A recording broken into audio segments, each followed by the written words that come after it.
Hello students, you are welcome to this channel. आज हम class 10 exercise 11 समरूपता, जिसमें जो महत्वपूर्ण प्रश्न बनते हैं त्रिभुज की समरूपता को लेकर के, उसके प्रश्न हल करेंगे। आप इस वीडियो को फुली देखें, पूरा देखें, चैनल को सब्सक्राइब, वीडियो को लाइक और शेयर करें, टॉपिक को बार बार स्टडी करें। तो शुरू करते हैं आज का टॉपिक समरूपता। तो हमारे पास एक प्रश्न है। पहला प्रश्न है, आकृति में पी क्यू व आर एस समांतर है। ये जो आकृति बनी हुई है, इसमें पी क्यू रेखा ये वाली है और आर एस ये वाली है। ये आपस में समांतर है। समांतर को रेखाओं को दर्शाने के लिए इस तरह से एरो करते हैं, खींचते हैं। तो हमें पी क्यू और आर एस समांतर दे रखी है और सिद्ध करना है कि त्रिभुज पी ओ क्यू और त्रिभुज एस ओ आर, यानी ये वाला त्रिभुज और ये वाला त्रिभुज क्या है, समरूप है। तो कोई भी दिए गए दो त्रिभुज समरूप होते कब होते हैं, उसकी एक कंडीशन है। कंडीशन क्या है कि दोनों त्रिभुजों के संगत कोण बराबर होने चाहिए। यानी कि पहली जो कंडीशन है वो हम जानकारी के लिए बता देता हूँ मैं, कि त्रिभुजों के संगत कोण क्या होने चाहिए, बराबर। और दूसरी कंडीशन है वो है संगत भुजाएं जो है त्रिभुजों की, वो समानुपाती होती है। संगत भुजाएं समानुपाती होती है। तो जब हमें ये कंडीशन मिले, दोनों में से कोई भी एक कंडीशन, तो हम कहेंगे कि दोनों त्रिभुज परस्पर समरूप है, सिमिलर है। तो हमें क्या ध्यान रखना, एक तो संगत कोण बराबर हो और दूसरा याद रखना संगत भुजाएं समानुपाती हो। ये दो ही कंडीशन में त्रिभुज क्या होते हैं, समरूप होते हैं। या तो इस कंडीशन में समरूप होंगे या फिर इस कंडीशन में समरूप होंगे। तो हमें इसी थीम को लेकर के इस प्रश्न को हल करना है। तो हमें जो दिया है,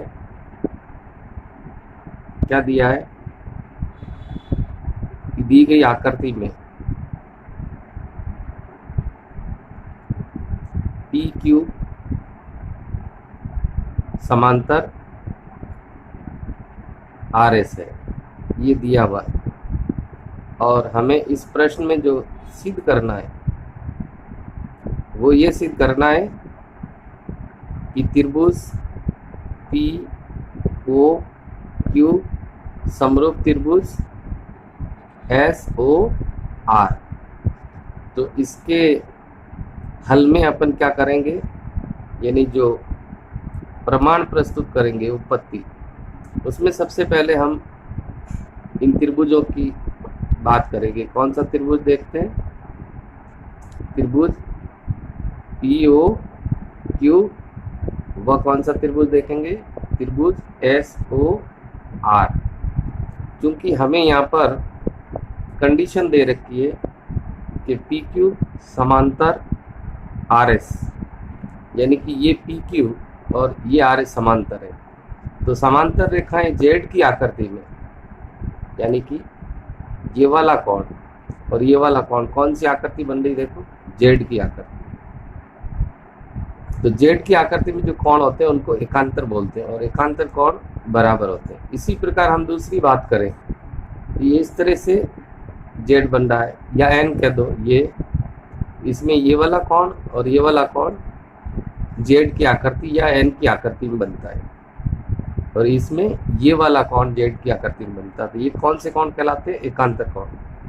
इसी तरह ये जो कोण है, ये और ये जब दो प्रतिच्छेदी रेखाएं काटती है तो शीर्ष के अभिमुख बनने वाले कोण शीर्षाभिमुख कोण हो गए। तो इस त्रिभुज के कोण इस त्रिभुज के संगत कोणों के बराबर है, यही हमें सिद्ध करना है। और संगत कोण बराबर आते हम कह देंगे ये त्रिभुज इस त्रिभुज के समरूप है। तो हम आगे बढ़ते हैं इस प्रश्न को लेकर के। ये भुजाएं समांतर है, इसलिए हम कहेंगे कि कौन सा O P Q, O P Q, कौन ओ एस आर के बराबर है। हमें कारण भी लिखना पड़ेगा, किस कारण से बराबर है, क्योंकि ये कोण एकांतर कोण है और एकांतर कोण आपस में क्या होते हैं, बराबर होते हैं। और एकांतर कोण किससे बनते हैं, जब दो रेखाएं समांतर होती है और कोई तिर्यक रेखा उसको क्या करती है, काटती है, मिलाती है। दो समांतर रेखाओं को एक तिर्यक रेखा काटती तो जेड की आकृति में बनने वाले कोण एकांतर कोण कहलाते हैं। इसी प्रकार कोण जिस प्रकार से ये ऐसे जेड बन रहा है, वैसे इसी तरह ऐसे देखना है। तो यहाँ कौन सा कोण हो गया, पी क्यू ओ कह दो, पी क्यू ओ कौन से कोण के बराबर है, ये वाला कोण, इस कोण के। तो उस कोण को हम कह देंगे एस आर ओ। ये भी कैसे कोण है अपने, एकांतर कोण। और एकांतर कोण परस्पर क्या होते हैं, बराबर होते हैं। किससे बनते हैं, जब दो रेखाएं समांतर हो और एक तिर्यक छेदी रेखा उनको मिलाती हो और काटती हो। तीसरा हम शीर्षाभिमुख कोण की बात करते तो पहले वाले त्रिभुज में हो जाएगा पी ओ क्यू और दूसरे वाले त्रिभुज में हो जाएगा एस ओ आर। ये कौन से कोण हो गए, शीर्षाभिमुख कोण।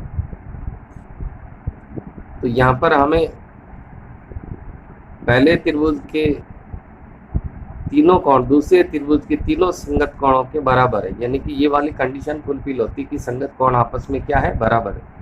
और संगत कोण बराबर है तो हम कह सकते हैं कि पहला त्रिभुज और दूसरा त्रिभुज परस्पर सिमिलर है या समरूप है। तो हम यहाँ पर लिखेंगे, इसलिए त्रिभुज पी ओ क्यू समरूप त्रिभुज एस ओ आर। यहाँ पर आप कारण लिख सकते हैं, कौन कौन समरूपता, कौन से नियम से, कौन कौन समरूपता से ये जो है दोनों त्रिभुज आपस में क्या है, समरूप है। तो याद रखना कि संगत कोण बराबर हो या संगत भुजाएं समानुपाती हो, कोई भी कंडीशन है तो दोनों त्रिभुज क्या हो जाएंगे, समरूप हो जाएंगे। तो ये प्रश्न था जिसमें तीन कोण परस्पर क्या है, संगत कोण बराबर है। आप चाहो तो केवल दो कोण बराबर ला करके भी कह सकते हो। यदि किसी त्रिभुज के दो संगत कोण आपस में बराबर है तो तीसरा कोण स्वतः ही बराबर होगा। लेकिन यह तीनों ही स्पष्ट रूप से दिख रहे थे, तीनों कोण लिख दिया, तीनों कोण बराबर है, इसलिए हम कहेंगे पहला त्रिभुज दूसरे त्रिभुज के समरूप है। किस कारण से, कोण कोण कोण या एंगल एंगल एंगल सिमिलरिटी नियम से। अब यहाँ पर एक और प्रश्न है, बहुत ही अच्छा प्रश्न है, उसको देखते हैं। सिद्ध करो कि किसी त्रिभुज की तीनों भुजाओं के मध्य बिंदुओं को क्रमशः मिलाने पर बनने वाले चारों त्रिभुज अपने मूल त्रिभुज के समरूप होते हैं। यह क्या बात कर रहा है, किसी त्रिभुज की तीनों भुजाओं के मध्य बिंदु, ये त्रिभुज है ए बी सी, तो तीनों भुजाएं हो गई, फिर उनके मध्य बिंदु की बात कर रहा है। तो ये पहली भुजा, ये दूसरी भुजा, ये तीसरी भुजा, इस भुजा का मध्य बिंदु डी है, इस भुजा का मध्य बिंदु ई है और इस भुजा का मध्य बिंदु एफ है। ये मध्य बिंदु, mid point of sides of triangle, इनको मिलाने पर बनने वाले चारों त्रिभुज, इन बिंदुओं को हमने मिला दिया तो चार त्रिभुज बन गए, 1 2 3 और 4। ये चारों त्रिभुज मूल त्रिभुज, मूल का मतलब ये जो पहले जो त्रिभुज अपन ने ड्रॉ किया उसके ये क्या है, समरूप है, यानी सिमिलर है। तो हमें यहाँ पर जो दिया है वो क्या दिया है कि त्रिभुज ABC में, त्रिभुज ABC में D E व F क्रमशः DEF क्रमशः D BC का, E AC का व F AB का क्या है, मध्य बिंदु है। ये हमें दिया हुआ है प्रश्न के अंदर, और सिद्ध क्या करना है? सिद्ध करना है कि मूल त्रिभुज ABC चारों छोटे त्रिभुज के समरूप होगा। त्रिभुज AFE समरूप त्रिभुज, BFD समरूप त्रिभुज, CDE समरूप त्रिभुज, DEF चारों त्रिभुजों का अवलेखन है, यानी चारों त्रिभुज जो है वो मूल त्रिभुज क्या होंगे? समरूप होंगे। तो अब हम उत्पत्ति से या प्रमाण जिसको बोलते हैं उससे प्रश्न को हल करते हैं। तो सबसे पहले हमें पता होना चाहिए कि त्रिभुज की दो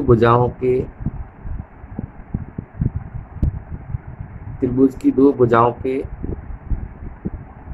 मध्य बिंदुओं को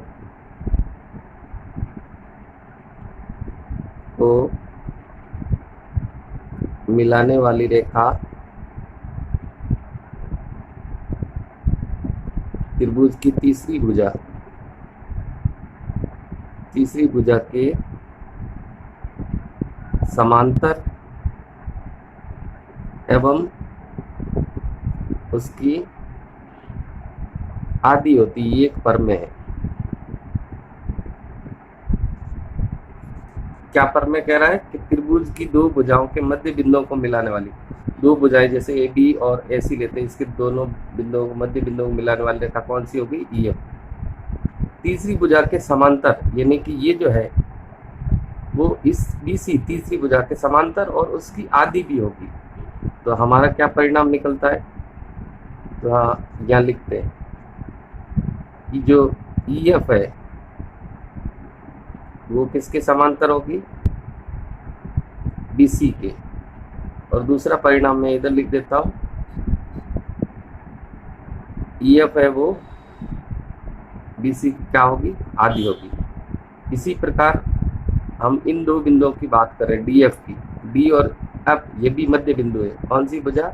BC और AB के। तो DF है वो समांतर होगा किसके? AC के। इसी तरह DF है वो किसका आधा हो जाएगा? AC का। अगली बात लेते हैं, DE जो है, DBC का मध्य बिंदु, EAC का मध्य बिंदु। तो DE को मिलाने वाली रेखा भी तीसरी भुजा यानी कि AB की क्या होगी? समांतर और उसकी आदि होगी। इसकी AB की आदि होगी। तो ये चीजें हमें काम आएगी और ये भी काम आएगी। तो सबसे पहले हम इसी की बात करते हैं, क्योंकि हम जानते हैं कि EF समांतर BC।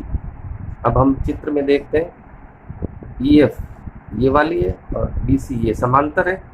तो ये समांतर रेखाओं से कौन से कोण बन गए? संगत कोण। ये इस त्रिभुज का कोण बन जाएगा और ये इस वाले त्रिभुज का कोण बन जाएगा। तो त्रिभुज कौन सा ले लेते हैं? AFE व त्रिभुज ABC मूल त्रिभुज। इन दोनों त्रिभुजों में हम बात करते हैं, AFE और ABC में। तो ये संगत कौन सा कोण हो जाएगा? कोण AFE बराबर कोण ABC। ये संगत कोण हो गए। संगत कोण कब बनते हैं? जब दो समांतर रेखाएं किसी तिर्यक रेखा द्वारा काटी जाती है, तो तिर्यक रेखा के एक ही दिशा में, ये तिर्यक रेखा है, इसके एक ही ओर यानी इस दिशा में, एक ही और एक ही दिशा में यानी ऊपर की तरफ जो कोण बन रहे हैं वो संगत है। इसी प्रकार हम यहाँ कहेंगे FAE यानी कि ये वाला कोण FAE बराबर कोण BAC। ये छोटे त्रिभुज में भी आ रहा और बड़े त्रिभुज में भी आ रहा, इसको क्या बोलेंगे हम? उभयनिष्ठ कोण। तो हमारे पास दोनों त्रिभुजों के दो संगत कोण बराबर आ गए, तो हम कह देंगे त्रिभुज ए एफ ई समरूप त्रिभुज ए बी सी। कौन से नियम से? एंगल सिमिलरिटी नियम से। कौन कौन? समरूपता से। ठीक जैसे हमने इसको किया कि समांतर रेखाएं ली, समांतर रेखाओं में दो त्रिभुज ले लिए तो दो एक संगत कोणों का जोड़ा बनेगा, एक उभयनिष्ठ कोणों का। संगत कोणों का एक जोड़ा आप और भी ले सकते, जैसे इधर का और इधर का भी। लेकिन दो कोण बराबर होते हम कह देंगे कि वो दो त्रिभुज आपस में सिमिलर है या समरूप है। इसी प्रकार अब हम आगे क्या करते हैं, इसी प्रकार ये वाली चीज लेते हैं, डी समांतर एसी व ई एफ बी समांतर ए बी। ये भी समांतर है तो यही कंडीशन इसमें आ रही, तो हम यहाँ सीधा ही कह देंगे कि डी से कौन सा त्रिभुज बन रहा है? डी एफ है ये, डी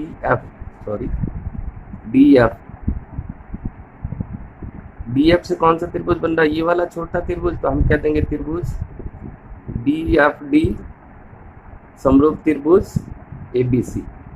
जैसा इसमें सॉल्व किया वैसा यहाँ बार बार सॉल्व करने की आवश्यकता नहीं। इसमें जो थीम काम आई वो कि वो नियम यहाँ काम में ले रहे हैं। एवं दूसरा कौन सा हो जाएगा? जैसे डी से ये वाला त्रिभुज बन रहा है तो कौन सा त्रिभुज आ जाएगा? त्रिभुज सी डी ई समरूप त्रिभुज ए बी सी। ये हो गया अपने त्रिभुज ये और ये तीन चीजें आ गई। अब एक त्रिभुज और बचा। कौन सा त्रिभुज बचा? अंदर वाला यानी डी ई एफ। और इसकी सामग्री यहाँ पड़ी है। क्या सामग्री है कि पुनः अब हम त्रिभुज कौन सा लेंगे? त्रिभुज डी ई एफ व त्रिभुज ए बी सी। इन दोनों त्रिभुजों की बात करते हैं। तो यहाँ लिखा देखो, सभी भुजाएं जो है वो मूल त्रिभुज की भुजाओं की आधी है। तो हम कह देंगे डी बट्टा ए बी, इसी तरह डी एफ बट्टा ए सी, इसी तरह से ई एफ बट्टा बी सी का अनुपात क्या है? 1/2। ये सभी 1/2 है इनका अनुपात। तो ये कौन सा नियम हो गया? यहाँ पर हमने शुरू में बात की थी, क्या बात की थी कि या तो संगत कोण बराबर हो या फिर संगत भुजाएं समानुपाती हो। तो यहाँ पर आगे संगत भुजाएं समानुपाती, क्योंकि त्रिभुजों की संगत भुजाएं क्या है? समानुपाती है। और संगत भुजाएं समानुपाती हम कह देंगे त्रिभुज बी ई एफ समरूप त्रिभुज ए बी सी। इस प्रकार हमारा रिजल्ट ये हो गया कि त्रिभुज ए बी सी यानी कि मूल त्रिभुज किस किस के समरूप है? समरूप त्रिभुज ए एफ ई समरूप त्रिभुज बी एफ डी समरूप त्रिभुज सी डी ई और समरूप त्रिभुज डी ई एफ। इस प्रकार से हमारी ये प्रमेय प्रूव हो गई, साबित हो गई। तो स्टूडेंट्स, ये बहुत ही अच्छे प्रश्न हैं और इनका अभ्यास आप बार बार करें। ये था त्रिभुज की समरूपता से संबंधित। अगला टॉपिक शीघ्र ही इससे संबंधित, समरूपता से संबंधित एक और टॉपिक है जो आपके साथ शेयर करेंगे। तब तक के लिए धन्यवाद।